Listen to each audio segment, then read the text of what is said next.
Want to report erroneous transfer on Opay app but not sure how? I'm Kate, and in this video I will show you how. Now let's get started. First, you open the Opay app and then you tap on the Me icon at the bottom right here. Then you tap on Security Center. Then you go to Report Error Transfer. Report Error Transfer, tap on it. Once the form opens up, read through it and agree. You have 15 seconds to read through it and continue to report by clicking on the bar that says continue to report. So once you've tapped it, you'll be given a form for complaint about erroneous transfers.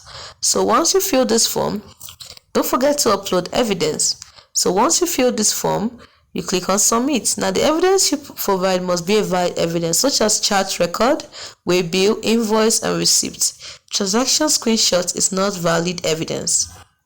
Once you're through with this, you click on submit and then you wait for your case to be resolved. And that is how to report erroneous transfer on Opay app. If you found this video helpful, we will love it if you hit the thumbs up button and subscribe to our channel. We put up helpful tips and tricks like this one every day. Thanks for watching.